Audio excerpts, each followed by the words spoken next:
My brother, my sister, some of the worst problems in your life didn't come from enemies, destiny, or fate. They came from your own mouth. You spoke when you should have stayed silent. You revealed what Allah told you to keep hidden. You argued when silence would have protected you. You trusted people who were never meant to hear your secrets. You announced blessings that weren't ready. You reacted in anger when patience would have saved you. And now you're hurt, confused, and wondering why everything feels heavy. Here's the truth nobody wants to hear. Allah already commanded you to control your tongue. You just refuse to listen. This reminder isn't about silence. It's about survival, spiritual, emotional, and personal. Silence, my brother, my sister, is not always about staying quiet. It is about knowing when Allah wants you to pause, when your next word could either elevate you or destroy you. There are times when speaking becomes a form of disobedience, not because what you're saying is haram, but because Allah is testing whether you can hold yourself back. He is testing whether you can control your tongue before it controls your destiny. You have to understand something very clearly. Allah knows what your heart is carrying, what your mind is wrestling with, and what your tongue is ready to spill. Sometimes He places a heaviness in your chest to stop you from saying something that could harm you later. But instead of recognizing it as protection, you treat it as a burden and you push your words out anyway. And that is where the damage begins. Silence for the sake of Allah is not weakness, it is strength. It is discipline. It is knowing that you don't need to win every argument. You don't need to respond to every attack. And you don't need to explain yourself to every person. When you choose silence, you are choosing clarity over chaos. You are choosing your akhirah over a moment of ego. You are choosing dignity over impulse. Sometimes silence is the shield Allah gives you. You may not notice it immediately, but later you'll see how many problems never entered your life simply because you held your tongue. You avoided gossip that would have stained your heart. You avoided an emotional response that would have destroyed a relationship. You avoided revealing something that someone could have used against you. You protected your peace without even realizing it. Your silence is not empty. It is an act of worship. It is a moment where you submit your emotions, your anger, and your reactions to Allah. It is you saying, Ya Allah, I could speak, but for your sake, I choose not to. And when you do that, Allah replaces what you held back with something far better: wisdom, patience, inner strength, and a cleaner heart. You don't always need to speak to be heard. Sometimes Allah hears you the loudest when you stay silent for Him. You think people care as deeply as you do. You think they're listening with sincerity, holding your words with gentleness, guarding your secrets the way you would guard theirs. But the reality is far harsher. Most people are not equipped to carry your pain, your plans, your weaknesses, or your dreams. And yet you hand these things over so casually, thinking you're just sharing or venting, when in truth you're giving people access to parts of your life they were never meant to see. You must understand, not every ear deserves your voice. Not every person has the maturity to handle your vulnerability. Some people listen only so they can repeat your words to the next person. Some listen to judge you. Some listen to store your mistakes as evidence for the future. Some listen with jealousy simmering quietly inside them, and some don't listen at all. They simply wait for their turn to speak. When Allah tells you to guard your tongue, it's not only about avoiding sin, it's about protecting your heart from the wrong audience. You think by speaking you're releasing your burden, but many times you're transferring that burden to someone who will use it against you, twist it, misunderstand it, or spread it. You think you're trusted, when in reality you're exposed. Your thoughts are precious.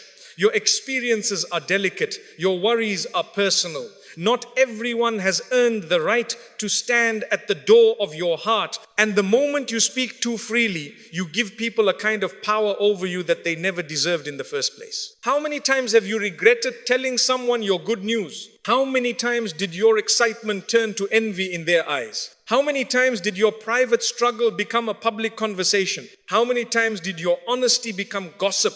Your vulnerability become entertainment? You keep assuming everyone around you has pure intentions. They don't. Some do, but many don't. And Allah, in His wisdom, teaches you to speak carefully because He knows what you cannot see: the hidden jealousy, the subtle resentment, the quiet insecurity, the unspoken competition. When you stay silent, you are not pushing people away. You are protecting what Allah has given you. You are keeping your blessings unexposed. You are guarding your wounds while they heal.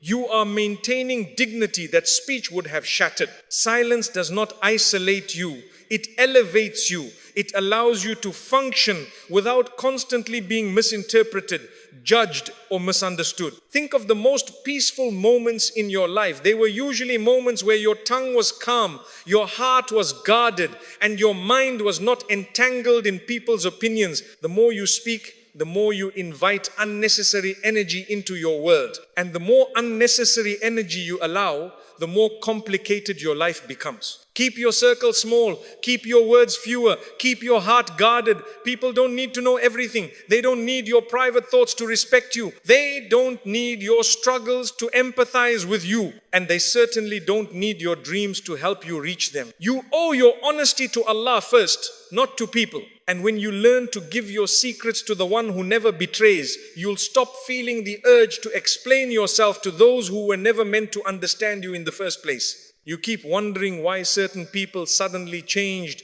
why relationships shifted, why someone who once smiled at you now carries a quiet bitterness. And you assume it's life, destiny, misunderstandings, anything but yourself. But sometimes the truth is painfully simple. Your own tongue created your own enemies. You don't realize how quickly words travel.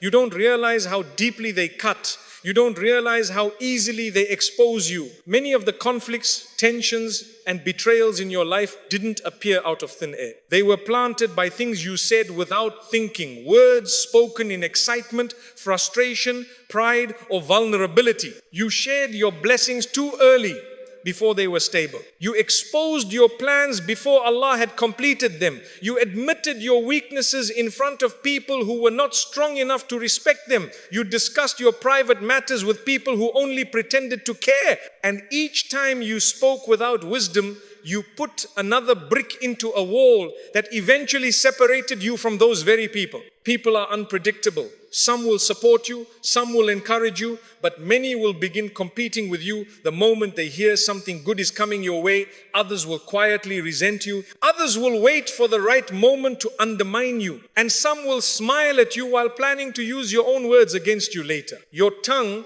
when unguarded, gives people exactly what they need to turn into enemies, not because Allah wrote enmity between you, but because you handed them the material. Think about how many times you suffered because you opened your mouth too soon. Think about the job, the opportunity, the relationship, the project you announced prematurely. Think about the friend you trusted with your fears only to hear your own words echoed in a room you never entered. Think about how someone twisted your sentences just enough to paint you differently. If you had stayed silent, half of your heartbreak wouldn't exist. Even the Prophet ﷺ taught us that strength is not in physical power, it's in controlling your emotions. And your tongue is the first place those emotions show. When your heart gets hot, your tongue becomes reckless. And when your tongue becomes reckless, your life becomes unstable. Enemies rarely form from silence. They form from information you provided, words you didn't filter, opinions you blurted out, secrets you shared, thinking no harm will come from this. But harm came, it always does. This is why Allah teaches you to guard your speech, not to make you paranoid, but to make you wise. Your silence closes doors that shouldn't be opened. It hides your blessings from the eyes that can't handle them. It prevents people from entering spaces in your life they have no business occupying. You need to stop assuming everyone will understand your heart. They won't. Stop assuming people will interpret your intentions correctly. They can't. Stop assuming your honesty guarantees loyalty. It doesn't. Let people wonder. Let them speculate. Let them stay out of your inner world. When you speak less, you give people less to judge, less to twist, less to react to, and less to use. When you stay silent, your dignity stays intact. When you stay silent, your enemies stay confused. When you stay silent, Allah becomes the one who represents you. And that is a far safer position than letting your tongue do the fighting for you. You underestimate how much trouble your tongue creates long before you ever notice it. You think sins begin when the action happens, when the gossip is spoken, when the argument explodes, when the trust is finally broken. But almost every spiritual wound, every damaged relationship, every emotional regret starts much earlier with one unnecessary sentence, one careless response, one moment where you chose emotion over wisdom. You don't see the ripple effect because it starts small.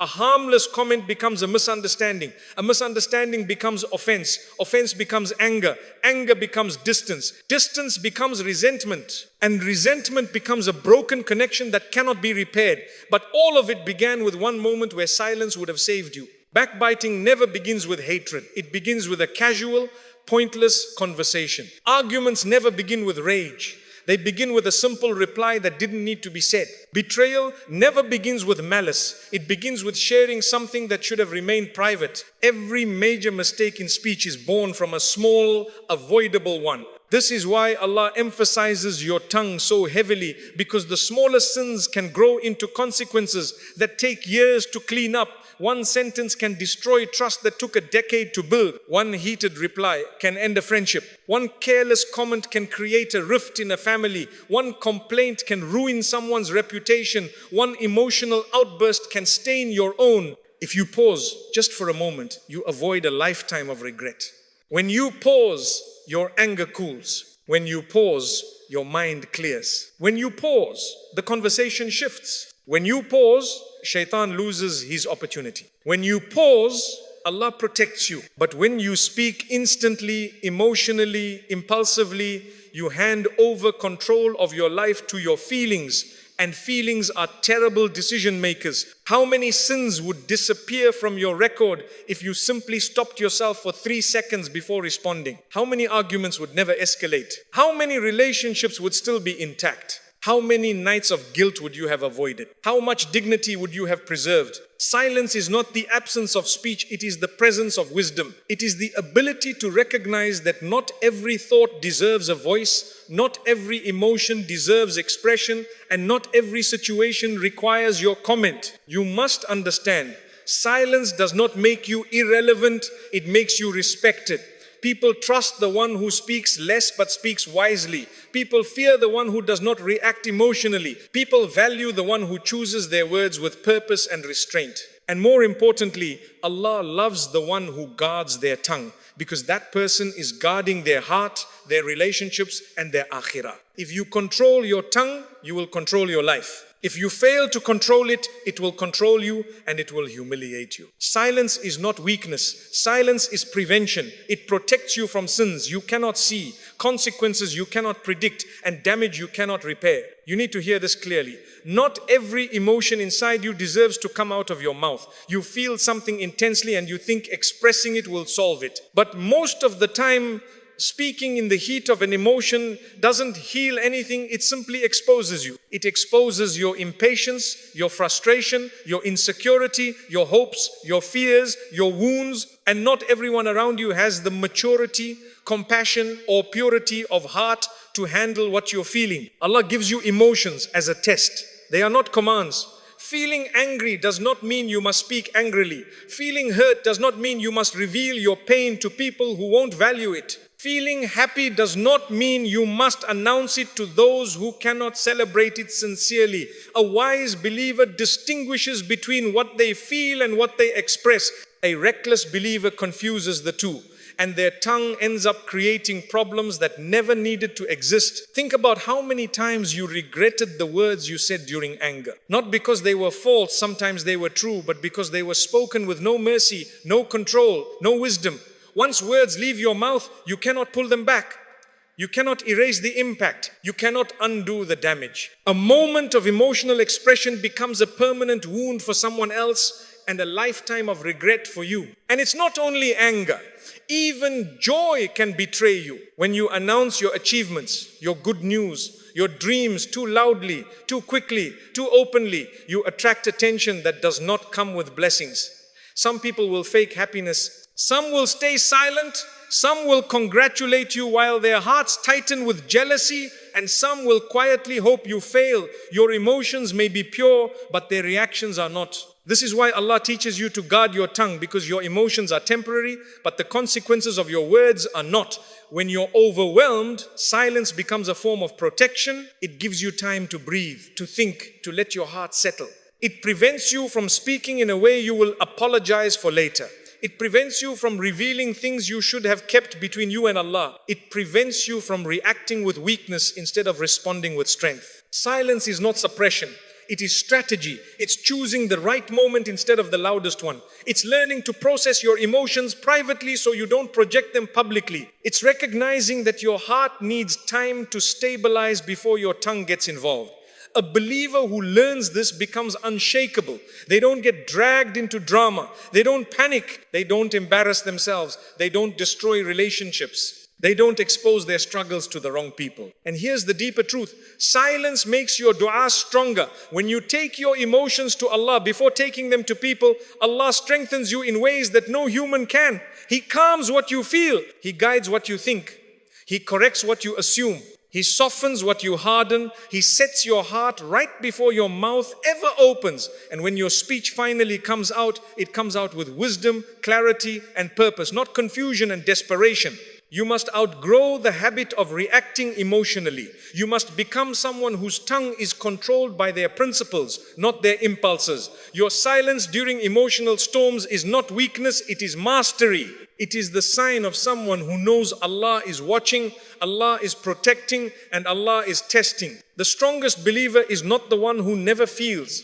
It is the one who feels deeply, but speaks only when those feelings have been purified by patience, clarity, and faith. You need to understand something most people never realize until life has already bruised them. Your silence is one of the greatest shields Allah gives you. It protects you in ways you cannot see, from dangers you don't recognize, and from people you wrongly trust. You think protection comes from strength, confidence, or loudness, but Allah often protects you through quietness, through stillness, through withholding your words, through closing your lips at crucial moments. Sometimes Allah protects you from jealousy by keeping you quiet. Sometimes He protects you from betrayal by making you feel uncomfortable sharing certain things. Sometimes He protects you from harm by giving you a sudden sense of hesitation when speaking. And sometimes He protects you from heartbreak by guiding you to silence when your emotions are boiling. But instead of seeing that as divine protection, you override it with your own impulse. You know that feeling when your heart tells you, don't say this, but your ego tells you, just say it. When your conscience whispers, keep this between you and Allah, but your frustration says, let me explain myself. Every time you ignore that inner restraint, you tear through the very shield Allah placed around you. Your silence is not empty. It contains wisdom you haven't understood.